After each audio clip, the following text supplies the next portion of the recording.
All right, my lovely people, let's talk pasta. Not just any pasta. We're talking fresh, homemade pasta. It's easier than you think, and it's bloody delicious.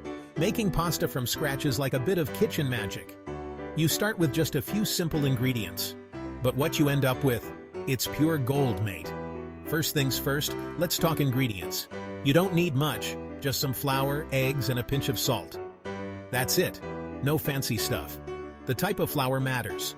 For proper Italian pasta, you want 00 flour. But don't worry if you can't find it. Plain old all-purpose flour works too. The eggs should be fresh and at room temperature. And the salt? Just a pinch. Whether you're making spaghetti or ravioli, the base is the same. And when you make it yourself, oh boy, you're in for a treat. Now let's get our hands dirty. It's time to make the dough. This is where the fun really begins.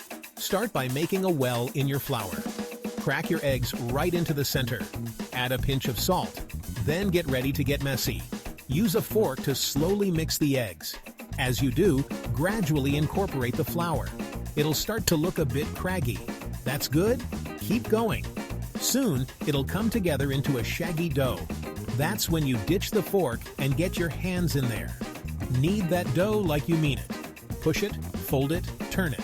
Keep at it for about 10 minutes. The dough becomes smooth and elastic. It should feel like your earlobe when it's ready.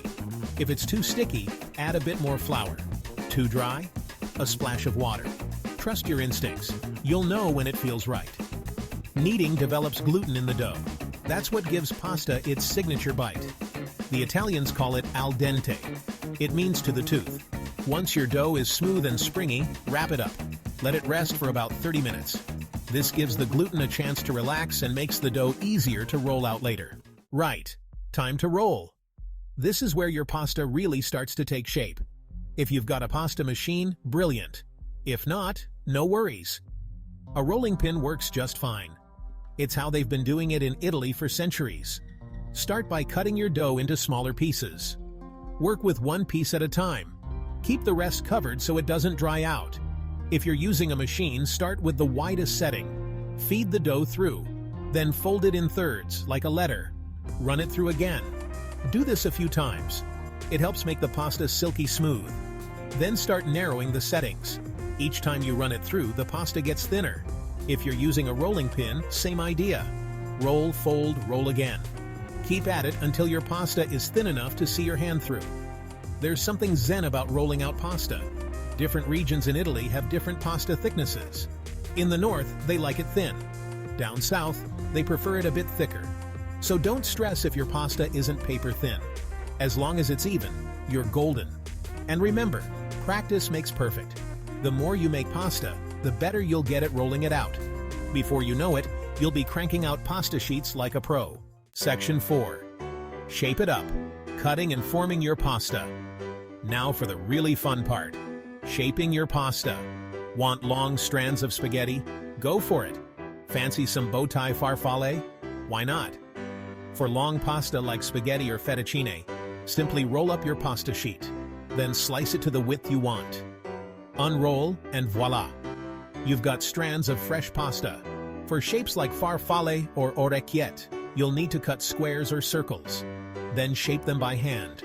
If you're feeling adventurous, why not try filled pasta? Ravioli or tortellini are always crowd pleasers. Just cut out circles or squares of pasta. Add a dollop of filling. Then seal them up.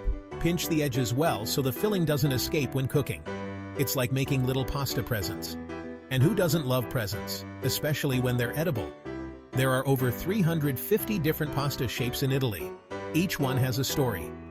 Take orecchiette, for example. The name means little ears in Italian. Your homemade pasta is more likely to make people swoon than choke. Section 5. Pasta Party. Cooking, serving, and savoring. You've done it. You've made your very own pasta. Give yourself a pat on the back. Or better yet, pour yourself a glass of wine. Fresh pasta cooks much faster than dried. We're talking 2 to 3 minutes tops. You want it al dente, remember? Get your sauce ready. Fresh pasta loves simple sauces. A classic tomato sauce, a drizzle of good olive oil and some grated Parmesan, or my personal favorite, brown butter and sage. Once your pasta's cooked, toss it with your sauce. Add a splash of pasta water if needed. Sit down and enjoy your creation. Really savor it. Notice the texture, the flavor, the satisfaction of knowing you made it from scratch. Share it with friends and family if you like, or keep it all to yourself. There's something really special about eating pasta you've made yourself. Create something delicious, and most importantly, enjoy the process.